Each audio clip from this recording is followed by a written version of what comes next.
On the morning of March 4th, 1918, the sun rose over Camp Funston in Kansas, a huge Army training camp filled with young men getting ready for the trenches of the First World War. In the mess hall, an Army cook named Albert Gitchell went to the infirmary complaining of a bad cold, a sudden fever, a sore throat, and a headache that felt like a hammer behind his eyes. The doctors, busy with so many small illnesses in the camp, told him to rest.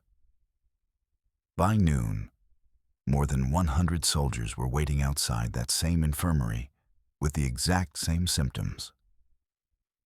By the end of the week, that number had jumped to 500, and the virus had started its quiet spread across the world.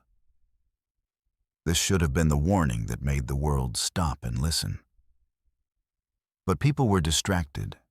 The Great War was taking all their attention, and this mystery illness was treated as just another small story in the news. This first outbreak, known to historians as the Spring Wave, seemed mild and tricky, passing through the soldiers like a ghost. It was very easy to catch, yes, but rarely deadly. It traveled from train to ship, crossing the Atlantic with the American soldiers and reaching the mud and misery of the French trenches. This is where the history books were changed by a lie.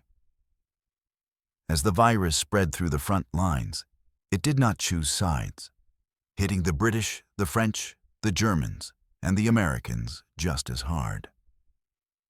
But these countries were at war, and keeping up morale was as important as having bullets.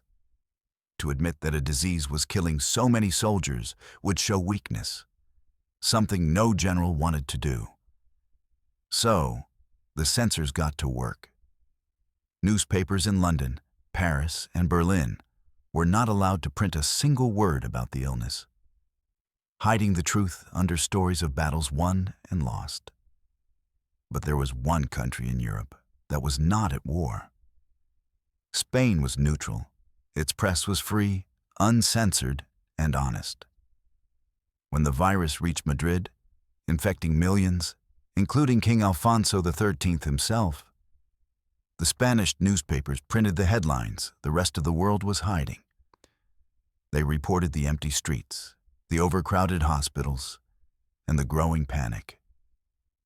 Because Spain was the only one telling the truth, the world blamed it and gave the disease a name that would last forever.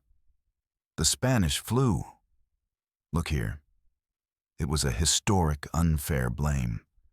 A name born not from where it started, but from honesty. By the summer of 1918, the virus seemed to disappear as quickly as it had come, the coughing stopping and the fevers going away. Army leaders breathed a sigh of relief, thinking the worst was over, calling it a strange 3-day fever. They were wrong. The virus had not gone away. It had hidden to change, rewriting its genetic code deep in the lungs of soldiers and ordinary people, preparing for a return that would not be a sickness, but a killer. The summer of 1918 was a false calm before a storm that would break the world. In the crowded trenches of the Western Front, the virus had changed into something terribly effective. It was no longer just a breathing illness. It was a bleeding killer. Soldiers, already weak from years of war and poor food, began to fall not from bullets, but from their own bodies turning against them. This second wave, which exploded in late August, did not act like the flu people knew. It did not just attack the very old or the very young. It went after the strong. Men in their 20s and 30s, in the best years of their lives, were struck down within hours. They would wake up healthy at Reveille and be dead by nightfall, their lungs filling with fluid so fast they basically drowned on dry land. Doctors watched in horror as patients turned a deep blue from lack of oxygen, a grim sign that death was near. The virus had learned to cause a cytokine storm, an overreaction of the immune system, where the body's defenses attacked the lungs so fiercely that they destroyed the very tissue they were trying to protect. By October, the virus had left the battlefield and was attacking people at home. In Philadelphia, a city ignoring warnings from its own health officials, a huge Liberty Loan parade was held to support the war effort.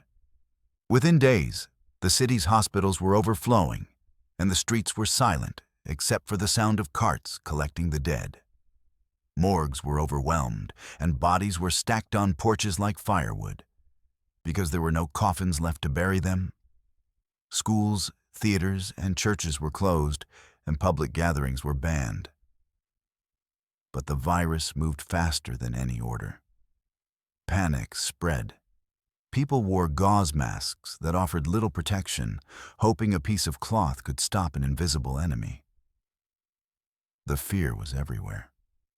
Neighbors stopped talking to neighbors, and families were torn apart as the sick were kept alone in scared isolation.